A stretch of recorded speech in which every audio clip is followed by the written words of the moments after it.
fellow Toastmasters and most welcome guests. I apologize for my interruption earlier. I just flew in from Maui this morning at about 9:30 this morning, so I'm still on Maui time. And I wasn't prepared for this speech because I just found out about it this morning when I arrived. So I wanted to play a song for you, and I was just lining it up before my speech. So I'm just going to play this theme song. Some of you may recognize it, and some of you may not.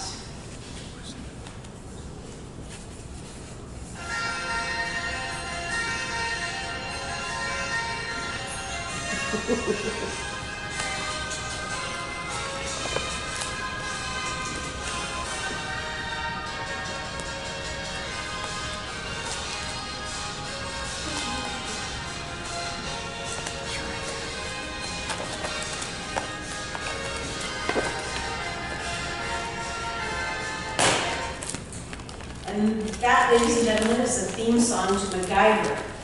The MacGyver TV series ran from 1985 to 1992 for 7 seasons. 5 of those seasons were filmed in Vancouver, British Columbia, and 2 were filmed in Los Angeles, California.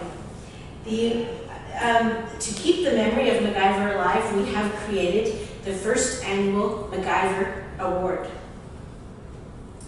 The award winner is selected from a large number of nominees, nominated for their skills and abilities in making use of any mundane materials around them to create unorthodox solutions to any problem they may face. MacGyver is a secret agent with a difference. He's quiet, mild-mannered, deeply principled, and refuses to carry a gun under any circumstances. Fortunately, this last detail is unimportant when compared to his astounding mind. Drawing on a vast practical knowledge of science, the MacGyver recipient need only use their wits and what's on their back or in their back pocket. New technology of newfangled gadgets are nothing compared to a used razor, a half a pound of chewed bubble gum, or a clump of lint. He's like a cross between Indiana Jones, an IT manager, and Dad. In the 1980s, this film, these TV series, came about with other series such as The A-Team and The Dukes of Hazzard. All of these films, TV series, were non-violent. We used creative problem solving to find a solution without violence, and nobody got killed. MacGyver, or Mac, as he's known, was able to make a radio receiver out of a paper clip, grass, and a shoelace, or he would make a dart gun out of bubble gum and a toothpick. He never panicked, and always used his head and never used violence to solve his problems. He stayed cool and managed to save the day. Our recipient tonight is nominated. He is a bionic man. He has a prosthetic leg, and due to many mishaps, once in Mexico and numerous other times caused by intensive dancing, sometimes due to alcohol consumption, but this has not been confirmed. He would wake up in the morning to find his prosthetic leg at a 45-degree angle. He was able to fix it with Allen wrenches. Another time his foot came off in an elevator at an office. Again, was able to fix it with Allen wrenches. Another time his body cast, which holds his leg to his body, after his leg bounced off a toilet seat, he was able to repair his entire prosthesis with duct tape. He's also very generally adaptive. When his shoe fell off on Government Street, he was able to hop across Government Street and before losing his cool and avoiding any embarrassment. Ladies and gentlemen, I would like to please join me in welcoming our recipient for this year's first annual MacGyver Award, Robert Mac Katzer.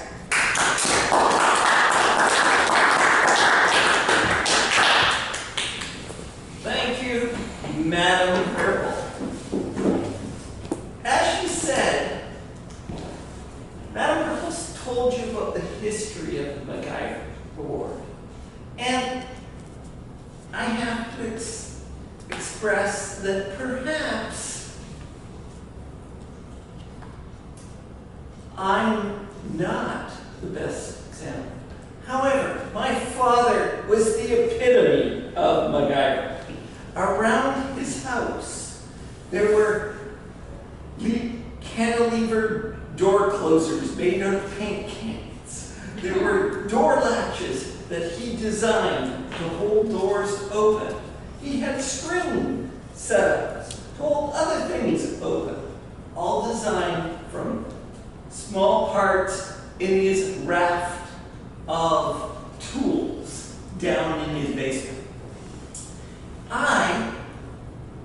It's true, am quite adaptive in the realm of my leg.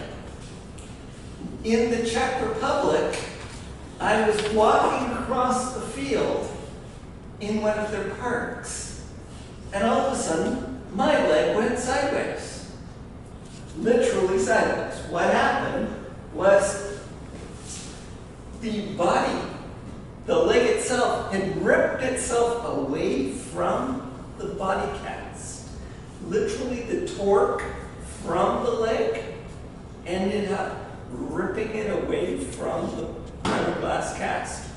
But, and the Allen wrenches, I was able to disassemble the leg, dump it in a duffel bag, and with my crutches, get myself home. Made an interesting time trying to get through the airport security. This was long before 9/11, so even though I'm always used to having everything go off crazy whenever I go through an airport, this time I was all set. And those guys were serious. They were standing at attention, and they had some machine guns at their side. Not the kind of guys you want to mess with. Other times, I'd wake up after a hard night dancing, and I'd come and I'd find my foot out like this. Well, I first of all had to figure out where the thing went wrong. So what I've got is I've got marks at each of my joints of where the thing should be, and then I either twist here or twist at the knee, turn it around, get it back into alignment, tighten it up, and away I go. And then there's those moments when simply I just stiffen up. Because the thing about mechanical joints is with time, they go like dust and dirt and get clogged. And for that, I resort to WD-40. Yes, indeed, folks, WD-40 will keep you limber and loose in all the right parts. And as Madame Purple has said, there was a time when I was getting up from the toilet and my leg went sideways. I was trying to balance on my leg and my body cast went this way as I was getting up. And lo and behold, it bounced off the toilet seat. And at this time it was one solid piece. Unfortunately, it hit right on the join part between the hard fiberglass and the soft fiberglass, and it broke in free.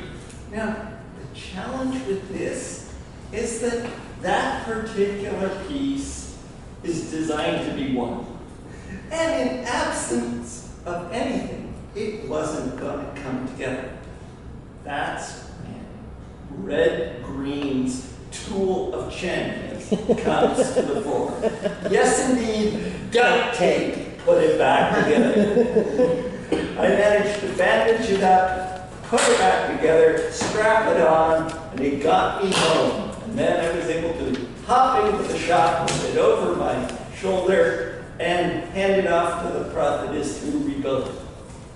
That's why, while my father is truly worthy of the MacGyver Award, in this domain, I feel that I am honored to be the recipient of the MacGyver Award. Thank you, Madam Purple.